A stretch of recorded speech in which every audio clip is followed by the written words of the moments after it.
이명박 대통령은 올해 국정 운영 방향으로 경제위기 극복과 민생 안정, 부정비리 제고를 제시했습니다. 쟁점 법안에 대한 여야의 최종 협상이 무산됐습니다. 문국현 창조한국당 대표의 참석이 걸림돌이 됐습니다. 원달러 환율이 새해 첫날 1320원대로 뛰어오르는 폭등세로 시작했습니다. 지난해 무역 수지가 외환위기 이후 처음으로 130억 달러 적자를 기록했습니다. 이상 이 시간 주요 뉴스입니다.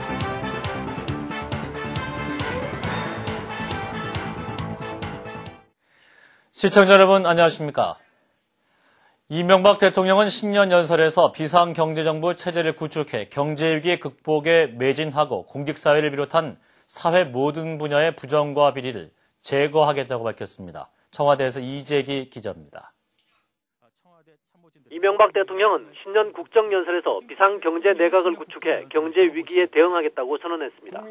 희망과 용기를 가지고 경제위기 조기 극복을 위한 총력체제를 구축해 나가야 합니다. 이 대통령은 비상경제정부와 함께 따뜻한 국정, 중단 없는 개혁, 녹색 성장과 미래 준비를 국정 운영의 4대 기본 방향으로 제시했습니다. 경제위기 극복 방안으로 은행권 20조 지원, 중소기업 지원자금 11조 확대, 중소기업 지원으로 문제가 생길 경우 사후 면책제도 조기 실시, 예산 60% 상반기 집행을 통한 내수 진작을 추진하겠다고 밝혔습니다. 근로장려세제 도입과 위기가구 긴급지원제도 등 민생 대책도 마련했습니다. 이 대통령은 특히 새 정부의 청렴성을 강조하면서 부패와 비리에 단호히 대처하겠다는 입장을 밝혔습니다. 아울러 새 정부의 주요 국정과제인 규제개혁과 공기업 선진화, 교육개혁은 어떤 어려움이 있어도 반드시 이뤄낼 것이라고 강조했습니다. 남북관계는 의연하면서도 유연하게 풀어나갈 것이라고 기본 방향을 제시했습니다. 이 대통령은 위기 극복을 위해 최선을 다하겠다며 사회의 모든 주체들도 자기 희생 정신으로 개혁에 자발적으로 동참해달라고 호소했습니다. 청와대에서 CBS 뉴스 이재기입니다. 국회 파행을 막기 위한 여야의 최종 협상이 각 당 내부 반발과 문국현 변수가 겹치면서 무산되는 등 위기를 맞고 있습니다. 국회에서 곽인숙 기자입니다. 한나라당과 민주당, 선진과 창조 모임 원내대표는 오늘 오후 3시 최종 협상을 위해 다시 만났지만 불과 5분 만에 끝났습니다. 한나라당 홍준표 원내대표가 선진과 창조 모임 문국현 원내대표를 협상대표로 인정할 수 없다며 회담장을 박차고 나온 겁니다. 강을 건너고 있는데 사공을 바꿀 수가 어디 있습니까? 1월 8일까지는 그거 하고 그 양당에서 그건 다시 하도록 해주셔야지. 여기에다 여야 모두 내부에서 다시 강경론이 득세하고 있습니다. 오늘 열린 한나라당 긴급 최고위원회에서는 이명박 정부의 정체성과 관련된 주요 법안들은 어떤 일이 있어도 이번 회기 안에 처리해야 한다며 지금까지의 여야 협상안이 거부된 것으로 알려졌습니다. 이에 대해 민주당은 협상을 하자더니 김형호 국회의장에게 질서 유지권을 행사하라고 요구하는 것 아니냐며 강하게 반발했습니다. 국회의장에게 어서 쳐들어가서 야당 의원들 다 끌어내고 85개 법안 모두를 직권 상정하라는 협박입니까? 또한 당 내부에서는 방송법 등 미디어 관련 법안을 일단 상정하자는 한나라당 요구는 수용할 수 없다며 역시 잠정 협상안을 거부하는 기류가 강해졌습니다. 여야 간 최종談判 여부 자체가 불투명해지면서 여야 간에는 다시 살벌한 기류가 감돌고 있습니다. 국회에서 CBS 뉴스 곽인숙입니다. 새해 첫날 환율이 폭등하면서 1320원대로 뛰어올랐습니다. 오늘 서울 외환시장에서 미달러화에 대한 원화의 환율은 기관들이 매수에 나서면서 61원 50전 급등한 1321원으로 거래를 마쳤습니다. 새해 첫날 증시는 오랜만에 급등해서 코스피가 32.93포인트 오른 1157.4로 장을 마쳤습니다. 우리 경제의 버팀목이던 대외 무역이 2달 연속 큰 폭으로 감소하면서 연간 무역 수지가 130억 달러 적자를 기록해 새해 실물경제 전망을 어둡게 하고 있습니다. 지식경제부가 집계한 12월 수출은 270억 9천만 달러에 그쳐서 1년 전에 비해 17.4% 줄면서 2달 연속 20% 가까이 감소했습니다. 이로써 지난해 우리나라의 연간 무역 수지는 130억 달러 적자로 외환위기를 겪던 지난 97년 이후 11년 만에 처음 적자를 기록했습니다. 우리나라 수돗물은 지금까지 모래를 이용해서 불순물을 걸러내는 방식을 사용해왔으나 앞으로는 선진국처럼 여과 막을 통해서 정수 처리를 하는 방식으로 개선됩니다. 막 여과 장치가 도입되면 각종 부유물은 물론 바이러스까지 걸러낼 수 있어서 냄새가 없어지고 물맛이 좋아져 수돗물에 대한 불신이 상당 부분 해소될 것으로 환경부는 기대하고 있습니다. 환경부는 올해 경기도 양평 등 전국 4개 정수장에 국고를 지원해서 선진국에서 널리 쓰고 있는 막 여과 장치를 수돗물 생산에 도입하기로 했습니다. 정부와 각 기업체들은 오늘 기축년 새해 시무식을 갖고 새해 업무를 시작했습니다. 세종로 중앙청사에서 열린 정부 합동시무식에서 한승수 국무총리는 인사말을 통해 올해는 무엇보다 경제 살리기와 민생 안정에 주력해야 한다고 밝혔습니다.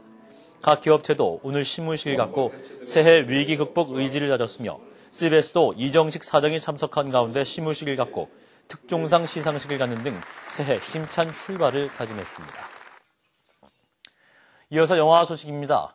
쌍화점은 고려말을 배경으로 공민왕후와 그의 호위무사 왕후 등 세 사람의 금지된 사랑과 배신을 다룬 멜로 서사극으로 주목을 받고 있습니다. 그리고 디파이언스는 2차 대전 당시 독일군에 대항해서 수천 명의 피난민을 끌고 탈출 감행했던 투비아 비엘스키의 실화를 감동적으로 그리고 있습니다. 김윤주 아나운서입니다. 고려 공민왕 시절 왕의 친위부대 걸룡위의 수장 홍림은 대내외적 위기에 놓인 왕을 보필하면서 경계를 늦추지 않습니다. 그러나 원나라의 압박은 계속되고 정체불명의 자객들이 화살 공격으로 왕의 목숨을 위협하자 왕은 중대한 결정을 내리게 되는데요. 공민왕은 고려의 왕위를 이을 원자를 얻기 위해서 홍림에게 왕후와의 대리 합궁을 명령합니다. 합궁 이후 왕후는 홍림과 은밀한 만남을 가지면서 세 사람의 운명은 소용돌이치기 시작하는데요. 어느 날 왕이 공연을 열어서 원과 결탁한 대신들을 숙청하는 장면은 공민왕의 개혁 정치를 재현하고 있습니다. 이 장면에서 핏발선 눈빛의 주진모의 광기 어린 연기가 압권을 이루고 있으며 연등회 장면에서 선보인 단체 건무신도 인상적입니다.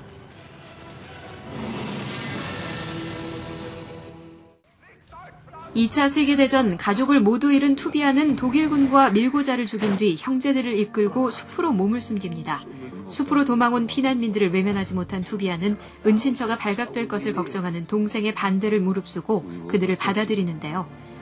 투비아의 명성은 피난민들의 유일한 희망이 되고 수천 명의 사람들이 숲으로 몰려듭니다. 투비아와 막내 아사엘은 독일군의 습격 속에서 남자들을 훈련시키고 여자와 아이들을 지켜나가는데요.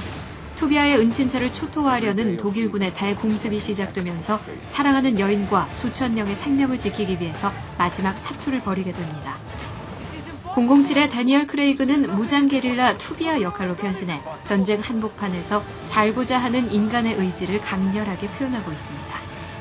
CBS 뉴스 김윤주입니다.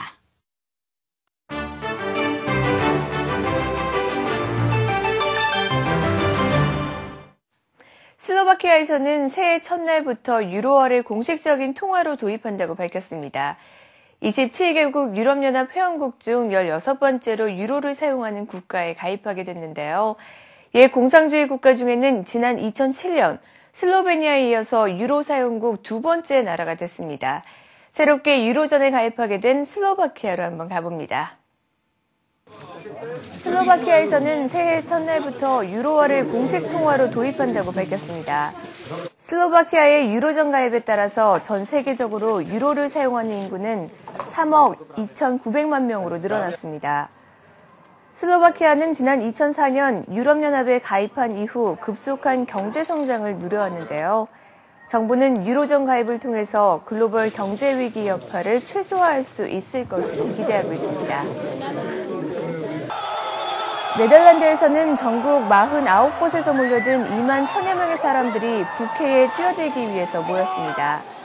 매년 새해를 맞아서 전통적으로 열리는 이 행사에 참가자들은 영하 4도인 추운 날씨에도 불구하고 수영복만 입은 채 얼음물로 뛰어들었습니다.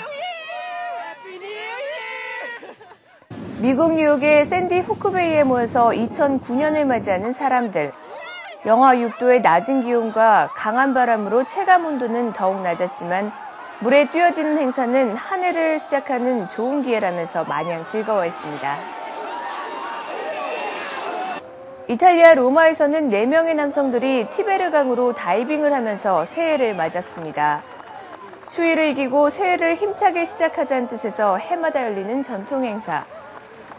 참가자들은 물에 뛰어들기 전 각자 전하고 싶은 메시지를 밝히기도 했습니다. 지금까지 박주연이었습니다.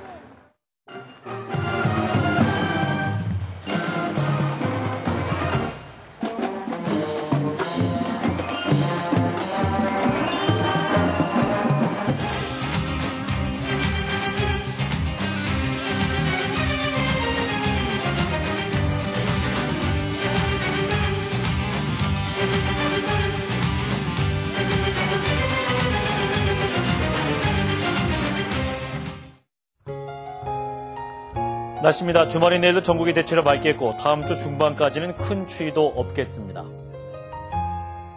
내일 아침 최저기온은 영하 13도에서 0도, 낮 최고기온은 1도에서 10도가 되겠습니다. 서울의 현재 기온은 영하 1.1도입니다. 이상으로 CBS 뉴스를 마칩니다. 고맙습니다.